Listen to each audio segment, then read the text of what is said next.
stories, and community connection. So why this group of people? All of these folks that you will hear from tonight are community builders, people who have dedicated significant parts of their lives to their community. And in many cases, these are the very people who started some of the most dynamic Jewish community organizations here in this country and internationally. The idea behind gathering this particular group of people was inspired by the ironic burden carried by community builders. Although they dedicate their time to connecting people, oftentimes they themselves are so busy taking care of everyone else that they aren't able to prioritize themselves or their personal journey. So for the last few months, these people have been meeting up regularly to do the big personal work of looking inward, to try to truly understand themselves and their own story. The stories you're about to hear have themes of learning about yourself, asking questions, self-acceptance. It's going to be beautiful, sad, funny, heart-opening, educational, and entertaining. It's going to be a very special night. Your next speaker is the Executive Director of the Council of Young Jewish Presidents and the President of the Board of Roots, a grassroots Israeli-Palestinian coexistence organization based in the West Bank. So, what inspires a person to place themselves at the center of healing such complex political dynamics as this? When faced with the conflicts of the world, there are a couple different ways to go, right? We can be overwhelmed and scared, or we can choose to take action, big or small, to make the world a better place. Please join me in welcoming your next speaker to the stage, Zachary Schaffer.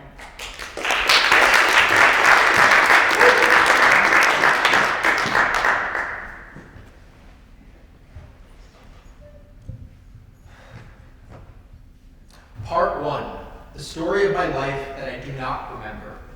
My mother tells me that my first word was Lord.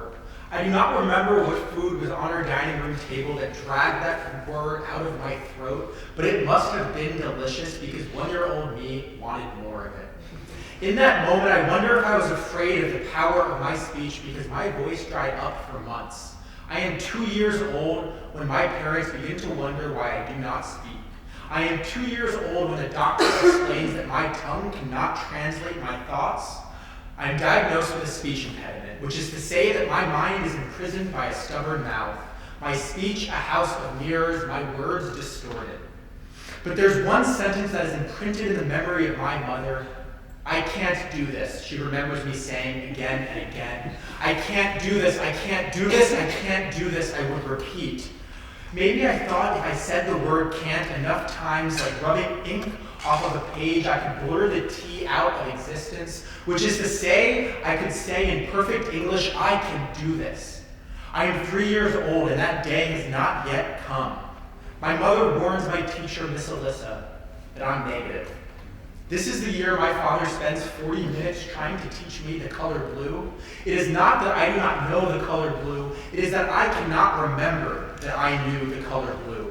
3 months of diagnoses later, and the doctors tell me my brain is broken. They tell me I have short-term memory loss. They tell me I have anomia, a word retrieval issue. To this day, my memories hang like portraits on a gallery wall. I never know which one will be painted over or when. I am 4 years old when for the first time others begin to grasp my mangled language. I am 5 years old when my limitations take the form of a loudspeaker and they shout at me, "You are not good enough. You are not enough. This assault will not be silenced for years." Before I hit the first grade, I learn all that I cannot do. At the age of 6, I ask myself, if my brain is broken, does that mean that I am too? Part 2, the story of my life that I kind of remember.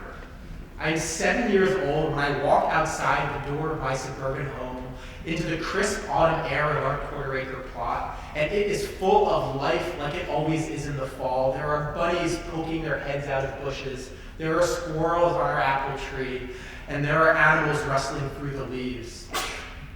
I reach out, I grab the handle of my crimson red rusty wagon, bustling to the brim with pumpkins, and I set off on my quest.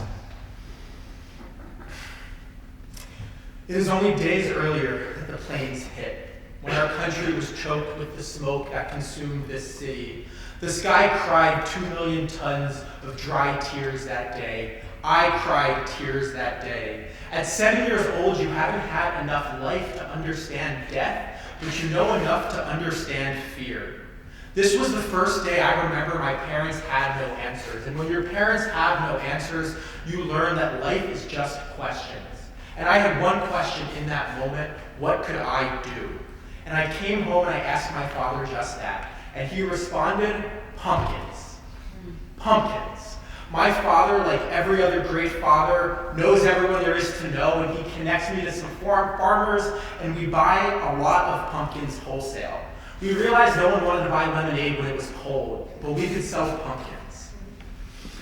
There was a 9/11 fund at my school, and I wanted to sell the pumpkins to raise the money for that. I didn't have any money as a 7-year-old, and that's the path that we went. And let me tell you, I painted my neighborhood orange with pumpkins. Selling patriotism door to door, I spoke to every single person that I could find on my block.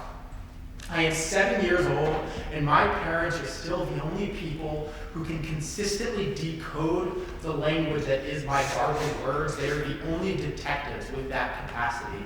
Yet my memory loss must have kicked in just the right way, because I left my door and talked to every single person on my block. I made 100 sales that day. I'm 7 years old, and I raised over $200 for my school's 9/11 relief fund. It's not a competition, but that was more than anyone else in my class. I'm 7 years old, and I still have to claw the meaning of every word from the depths of my throat. But I learned the power of my voice. I'm published in a local newspaper at 7 years old for my accomplishment. I see what I am capable of. I am 7 years old with a bowl cut and a unibrow, and I learned that it is not me that is broken, it is our world that is broken. But I have a role in repairing it. I don't know if this is true, but I like to think that at 7 years old, it was the first time that I finally looked out at the world and said, I can do this. Thank you.